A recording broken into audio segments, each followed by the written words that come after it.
Hello, everybody.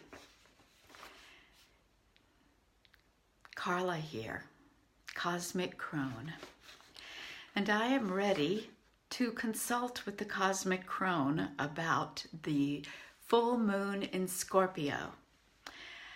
And I've spent a few minutes here. I've spent a few days looking at this chart and the charts just prior to this, because the planets have been moving in a most powerful and interesting way. What's going on? I'm going to play with my sound a bit. Yep, I'm full volume. Good. You know what season it is? It's apple grafting season, and I'm going away for the weekend, so I had to graft one last little apple tree. And I noticed that the ones that I grafted a couple of days ago are greening up. The buds are responding, so I'm hopeful. And I've been working with that metaphor a lot. I did a live stream the other day. It might have been in my group. I can't remember where I did it. I'll make sure. It's on YouTube now, so I'll share it here from YouTube. It's an incredible metaphor because you feel like you're killing the tree. And then you've got a stick that looks dead, and you're putting that in there and binding it, and a new variety of apple comes forth. So here we are at the full moon in Scorpio. The moon is in Scorpio, and the moon has been in Scorpio all day because it's about to leave Scorpio.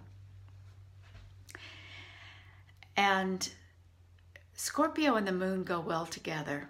The moon can be our deepest emotions, and the part of us that only knows through emotion. You see, our emotions tell us things that we don't know we're thinking. The emotions tap into body wisdom and body knowing. Emotions tap into the shadow. And some of our emotions are so difficult that we would rather suppress the emotion and not know what they're trying to tell us. And when the moon is in Scorpio, it is in the place of the shadow. The feelings and thoughts and beliefs and ideas and history around sexuality, death, loss, longing, money, and all the things we carry around that. And most of what is top of mind is not joy. It's the mistakes we think we made, the failures we think we were. And so the moon has been activating that. And I will say I have used it for deep healing. I have been fortunate to be in community and having conversations with people who could sit with me and help me uncover my shit. Hi, Jackie. Good to see you. So perhaps you've been there too. I hope you have, and I hope you haven't been alone. I hope you've had someone with you as this moon was coming. The most challenge, and in fact, you know what? I'm sitting here talking about this as if this moon is now, and this isn't happening for another 2 days. So actually the moon is probably in Libra now. So maybe even still in Virgo. But still these hours, these 2 days, applying the full moon, where the moon is moving into full, it's always now for me. So if I'm looking at a chart, I tend to be now in the chart. But these are heavy days. So guess what? You still have the moon in Scorpio to come. So if you've got some deep healing to do it. I had to do it early because I'm going away on retreat and I'm going to be too busy. I'm honestly too busy to do any healing while I'm out on my healing retreats. Go figure. But it's good. I feel really strong, and I want that for you. This full moon, it is saying to us, be strong, and you have the resources to be strong. So I'm going to tell you about the resources in the full moon, that it's active now, even though we're still 48, 50 hours away from it. It happens at 5:12 p.m. Eastern Time on Saturday evening, May 18th, an auspicious day, if ever there was one. So what have we got besides the moon opposite the sun in Taurus? We have the sun conjunct Algol, and actually if I looked at the chart for right now, I would probably see the sun, that conjunction between the sun and Algol is applying right now. And that's where my healing work is, because I am healing the disowned feminine of me and bringing forth the energy of the demonized goddess. And she's been working on my behalf because she needs me to show the fuck up and stop hiding out so much. So that's what's been working on me, and that may be what you feel working on you. Algol is the Lilith star, and it's a fixed star, so it's always, somewhere around 25, 26 Taurus, and the moon is making her, the sun is making her annual conjunction to Algol at this full moon, and right now. Demonized goddess, what does that mean? Lilith has three persons. She has the personal disowned feminine, the part inside of us that feels like we're not good enough because we're female. It is the really part of us that has been repressed in the culture, and that we have learned to repress in ourselves for our own safety, until it's not safe anymore, and it's not safe anymore to be repressing. And it just so happens that Lilith asteroid is in an exact conjunction on Saturday with Pallas Athene, who is the goddess of war and strategy and wisdom. I call her mental strength, intellectual prowess, strategy,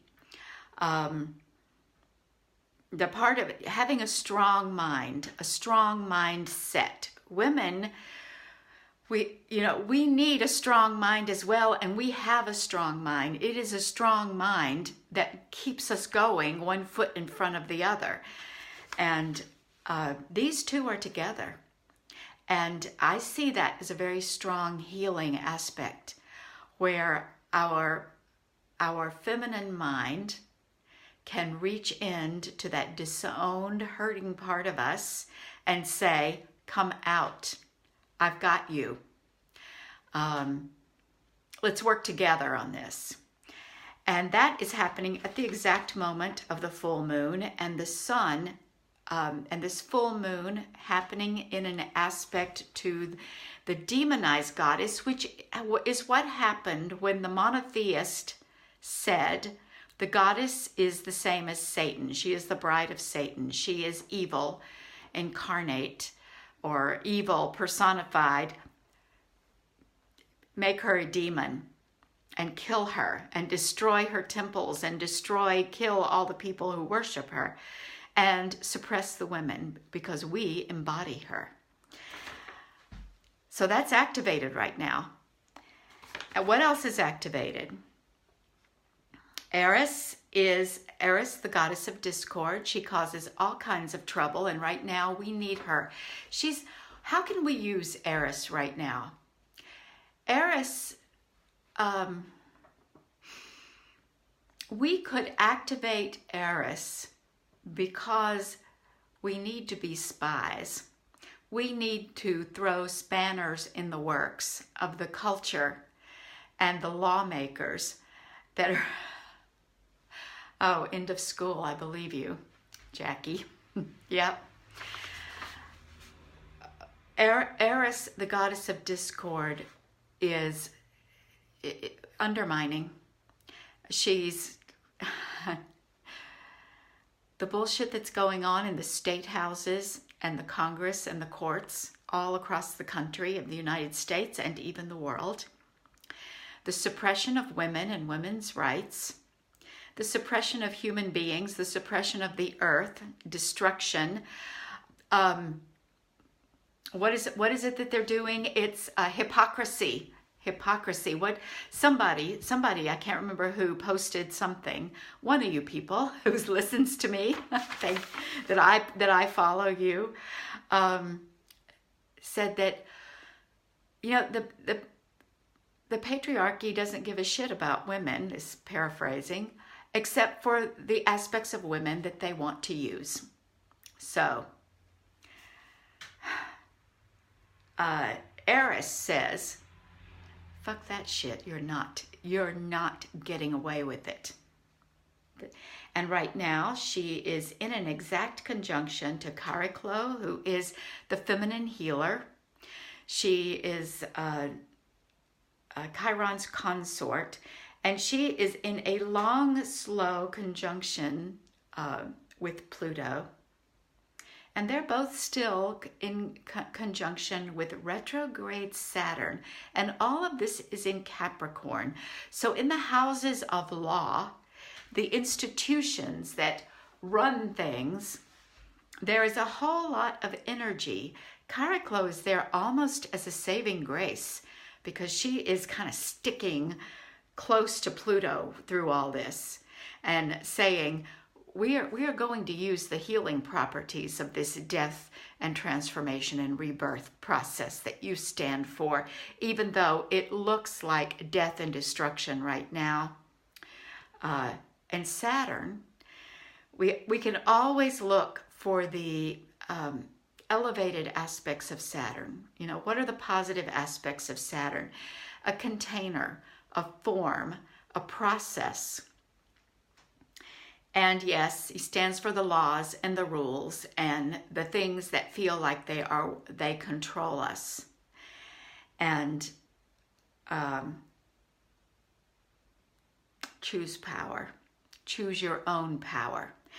As women, as human beings, we can always choose to claim the power, regardless of what the overarching systems are doing. I maintain over and over again, and it is my personal healing journey and my life's work to support others in knowing that you are more powerful than the forces outside of you. It's a job. So what have we got? These are all square Eris. Eris is, it's in kind of a locked position, and what it requires from us as human beings with Pallas Athene and all the other powerful, strong sun, moon aspects, it's saying make decisions and use your strength. Make decisions and take action. Do not knuckle under. Squares contain a lot of energy, and you act. You act and you decide in order to make use of that energy. You're not trapped in it, although it can feel like that. So there's two squares that are close to one another there. The Eris, Chariklo, Pluto, and then Vesta, the goddess of the sacred flame, the sacred sexual devotion to your spiritual path, your honoring of yourself, your loving of yourself. She plays into all of those things. And she is in Aries, and she is square Saturn.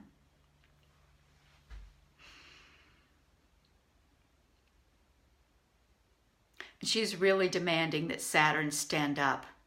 That Saturn stand up for women, that Saturn stand up for the ones who need a voice, who need support, the ones who are feeling completely oppressed by the decisions the system has been making for a very long time.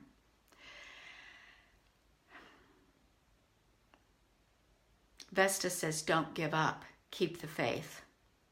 Use your power, stoke your power. Take care of yourself.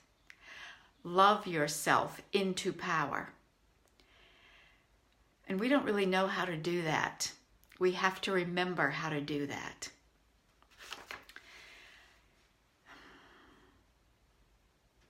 Jackie, if you're still listening, how many things can you say no to right now?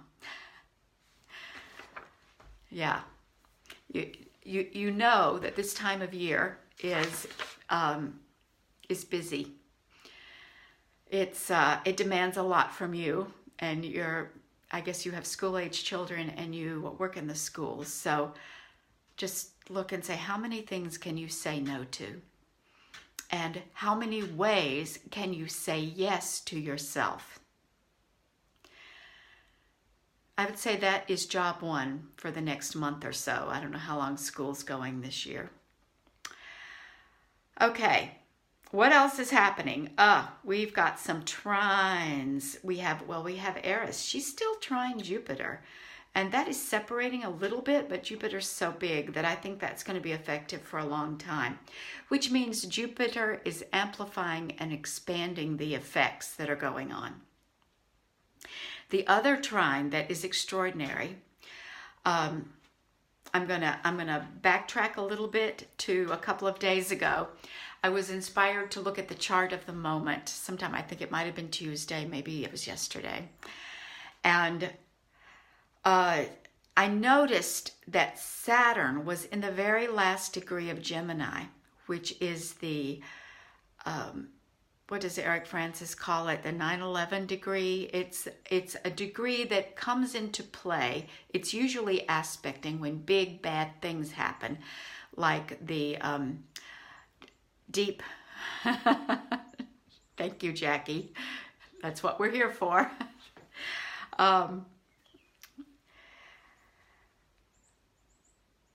Deepwater Horizon, the big oil spill in the Gulf, and Fukushima, and the tidal wave, and 9/11, the bombing of the World Trade Center. And you can just go through worldwide disasters going back in time as long as there are records, and you begin to see a pattern with this last degree of Gemini. So Mars was in that degree a couple of days ago, and the shit was hitting the fan in the state houses. Alabama made their draconian law against women's health and women's rights and women's sovereignty. And now Mars has moved into, oh my God, this is what happens. The backlash is going the other way. Mars has moved into Cancer. Is it in the second degree of Cancer, and it is in an almost exact trine to Black Moon Lilith, who is in the second degree of Pisces. Black Moon Lilith is the third Lilith, and I see her as Lilith before patriarchy, the goddess before patriarchy said, you are demonized and women are bad. She is the goddess in her full power. She is the creative power of the divine feminine, the void, the universal feminine that comes into form. And that is both the universe, galaxies and stars and black holes and all of that, as well as us. And all human beings, all animals, all plants, all cells, all fungi, all bacteria, all viruses.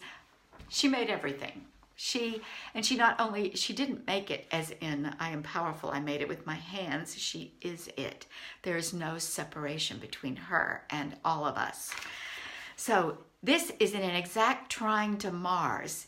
Things have, or as of Saturday, things are shifting. And the shift, actually the trine has been going on, and they're going to be moving together for a few days before this separates. So she and the masculine are together. They are working together. They are working in flow. And she is calling Mars, the masculine, and all of that focused energy, that fire, that intention, and that warlike vigor that is so often turned to war, to do battle. So what have we got going on? We have Eris and Vesta working together and challenging the energy, calling forth the energy of Chariklo, Pluto, Saturn. We have Lilith, the personal Lilith asteroid, and Pallas Athene working together. The inner wound, the deep emotions, the deep shadows, and the clarity and strength of mind. And then we have the ultimate divine feminine working with the epitome of masculine energy. I don't think they can win stacked like this. And then there's something else right here that's really important. I think I'm going to close with this. There's a significant conjunction in early Taurus. Venus and Uranus are like this. And it's happening now, and it's exact at the time of the full moon on Saturday. Venus, who is the epitome of goddess, she is the goddess of love, abundance, and beauty. She stands for the bright and shining aspects of the feminine. And she's got her dark side too, don't get me wrong. She stands for all that is glorious about the feminine and all that the masculine desires in the feminine when you come right down to it. And she's in this conjunction with Uranus. And Uranus stands for shock, awe, things coming out of left field, sudden, expansive shifts. And these often take the form of the spiritual realm, because spirit moves really fast.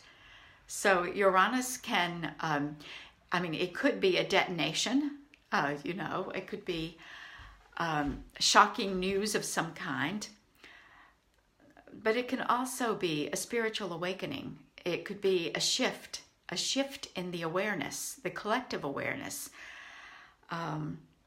In Taurus, where is it most likely to be? Well, for one thing, Venus is in her rulership in Taurus. So she is really strong. I would say these two are adding strength to women taking a stand as leaders. And women standing in their power, not in despair and not in impotent rage. In power, strategy, confidence, unity. That's what I choose to see, and I'm not alone. I did ask for the cosmic crone to help me understand this and share with you what you need to hear. Now, doing these new and full moon readings, I tend to speak in the collective, and yet it is for you. So hear what you need to hear in your own life. We've all got challenges in our personal lives as well as what's going on all around us. So if you have any questions around what's going on, feel free to make a comment. Hi, Corinne. Good to see you.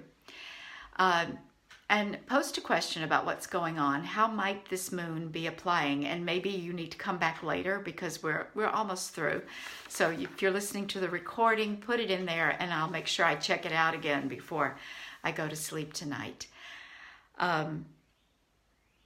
This is a glorious full moon in the Northern Hemisphere. I mean, it's a perfect time of year. It's beautiful.